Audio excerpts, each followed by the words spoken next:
Hello and welcome. Danette here. In today's episode, we're going to cover 5 really quick stress busting techniques that you can use in high pressure situations. A lot of times we talk about ideas for stress reduction on this show. Today's episode is going to focus on 5 things that you can do that are very quick, that can very quickly take the tension out of a high pressure situation. High pressure situations happen to all of us. Stress is not a stranger to any of us. The other day, I had an opportunity to give a public speech to a group of my colleagues. And for some reason, that added a level of stress to the situation. Public speaking is already kind of a nerve-wracking thing, but when you're giving the presentation to a group of your colleagues and your friends, it can take it up to the next level. I use some of these techniques to help me get myself calmed down and centered and grounded before I gave my speech, and I thought it would be great to share them with you. Let's dive right in by understanding about stress in high pressure situations. Stress is a natural response to life's circumstances. Stress is something that happens to all of us, particularly in high pressure situations like public speaking. The problem is when it gets elevated, it can lead to headaches, it can lead to irritability, it can really throw us off our game and lead to actually poor decision making. When we are in these high pressure situations, maybe we have to have a challenging conversation with someone. Maybe we have to do public speaking. Whatever it is that is creating tension, sometimes we just need a quick couple of techniques to get ourselves calmed down just a little bit, just enough to take the edge off. We're not trying to avoid facing our problems. We're just trying to get ourselves in a position that is centered and grounded so that we can help make the best decision going forward when we're faced with a high pressure situation. The first technique we want to talk about today is focused breathing. Not breathing properly is one of the first things that happens to us when we're stressed out. Our breathing becomes shallow. When I gave my speech the other day, I immediately had all of the saliva in my mouth disappear and I was choking on my words. It was so uncomfortable. I was kind of embarrassed because it was not the first speech I gave, but it was because I love the people in my audience so much that it really made me nervous. And I think that not breathing properly really contributed to my stress and anxiety in the moment. There's 2 breathing exercises that I find useful. The first one is simply a 6 count breathing exercise where you take a deep breath in through your nose and count to 6, and then you exhale out through your mouth, also counting to 6. So let's do that together for an example. I'm going to breathe in, and in my mind, I'm going to count to 6.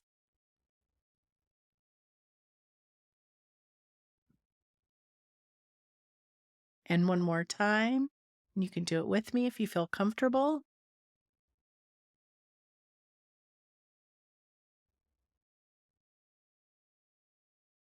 And if you do that just a couple of times, it can really just help bring oxygen back into your system, can slow your heart rate a little bit, and help you face whatever high pressure situation you're in.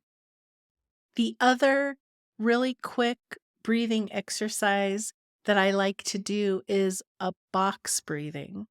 And that is you breathe in on the count of 4, you hold at the top for the count of 4, you release to the count of 4, and then while you're releasing, you count to 4.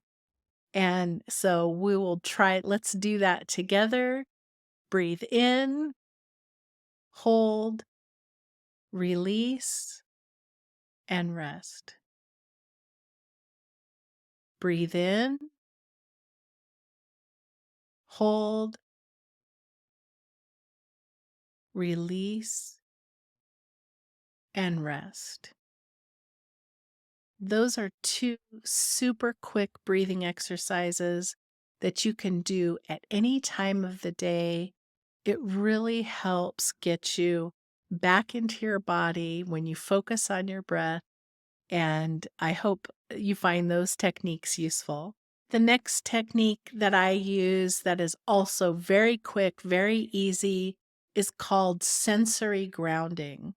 Sensory grounding is where when you're stressed out and you're anxious about something, typically you are thinking about something that has maybe already happened in the past, or you're anticipating something that might happen in the future. And instead, we want to bring ourselves back into our body. So, sensory grounding is to look with your eyes and look at the room. What color are the walls? Is there a clock on the wall? What is the artwork on the wall? Is there a computer screen? I have a computer here to my right. And I am thinking about the chair that I'm sitting on, and I put my feet flat on the ground. So it's just a sensory grounding. What can you hear? There's one little meditation that I learned a long time ago that said, count the different sounds that you can hear. I can actually hear a clock ticking, and anything you can do to sensory ground. So, what are you smelling? What can you hear? What can you see? What can you touch? It's as easy as just going through the senses and what can you feel? What are you sitting on? Put your feet flat on the ground. Take your shoes off if it's possible and put your feet flat on the ground and just be where you are. The third technique that I like to use is setting positive intentions or saying positive affirmations. It's the thoughts that we have in our own mind that we have control over. And sometimes it's those thoughts that are causing our stress because we're imagining something negative about to happen.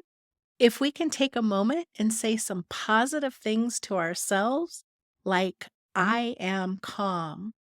My friend Jamie Price says, I am following my path with grace and ease. You can say, I am calm. I am centered and grounded. I am capable of handling any situation. I am on top of my game today. Anything we say after the words I am means that we are telling ourselves what we are. I am. I am. They are the two most important words in the English language. And it's incredibly important what we say after it. If we say, I am headed for a world of hurt, by all means, that is probably what's going to happen. So think about our self talk, reframe it into a positive. If you're in a high pressure situation and you need just a quick couple of minutes, you can put your hands on your hips in the superhero pose and say, I am Wonder Woman.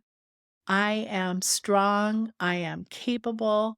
I can face anything.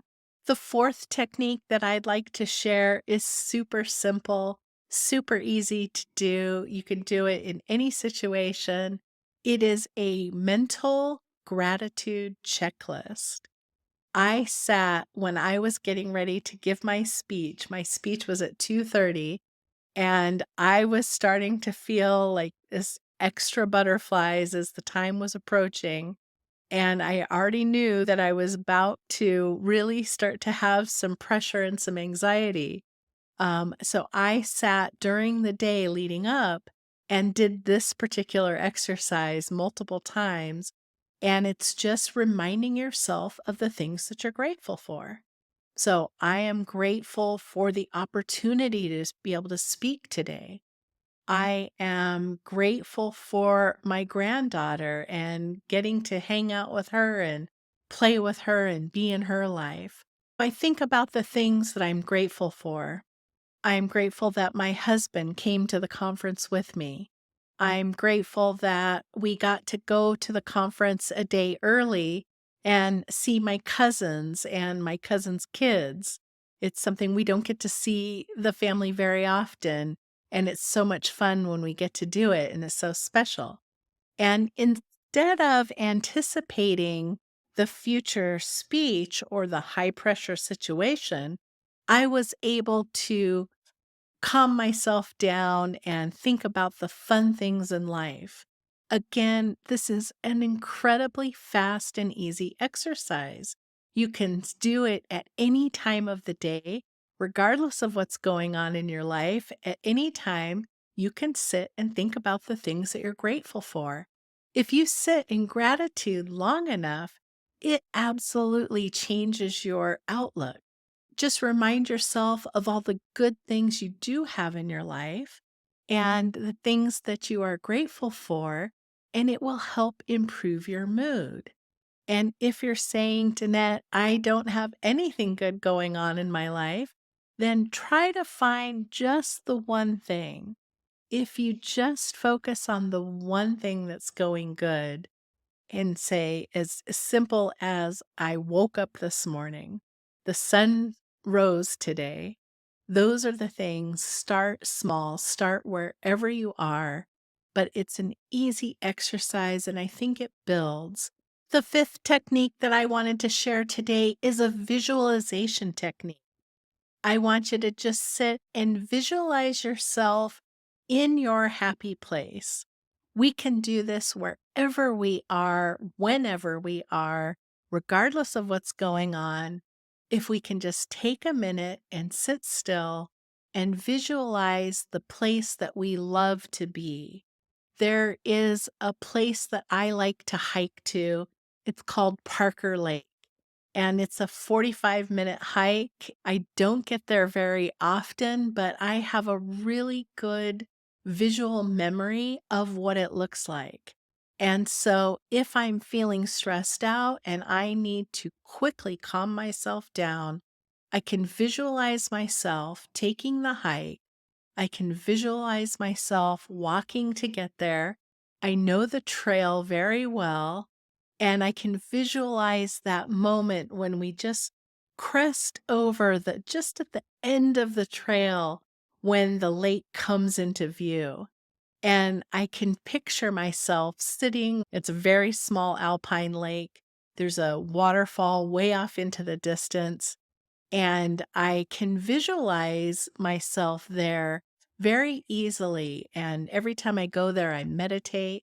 And so it's something that I can do to put myself in that place. I can put myself in there using my imagination.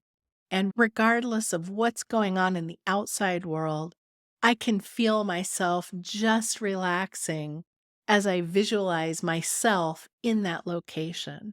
So practice that one. Pick a location that you absolutely love and just spend a couple of minutes, a couple of seconds even, putting yourself there. These are 5 techniques that are incredibly fast, incredibly easy to do, that can take the edge off any situation. Stress is actually an important mechanism in our bodies. It is important to have stress. Stress is a continuum of stress.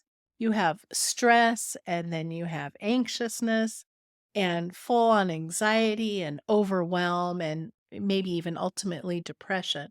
So there's a continuum of stress in our lives. And if we can start at the beginning, what I have found is that if I can get on top of it right away and I can start recognizing right away, hey, I feel stress in this situation.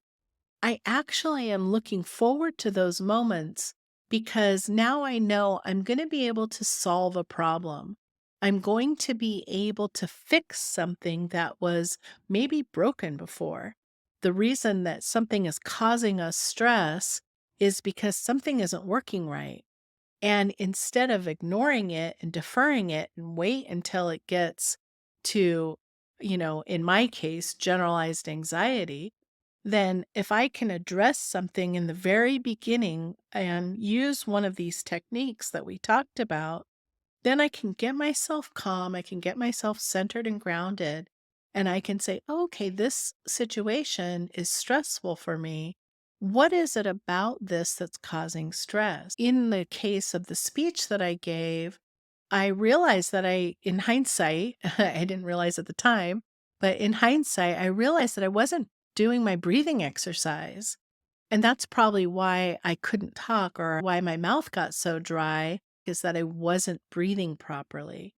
And so just reminding ourselves of some of these quick, very fast things that we can do. None of the exercises has to take more than a minute. And if we could just do those several times a day when we're feeling stressed, when we're feeling anxiety, that can really help relax us and help us challenge those more difficult, high pressure situations. Let me know in the comments if you have tried any of these exercises or if you have any other quick ideas for reducing stress in a heated situation. Thank you so much for listening today. I hope the rest of your day is amazing. Thank you, and I will see you in the next episode. Bye bye.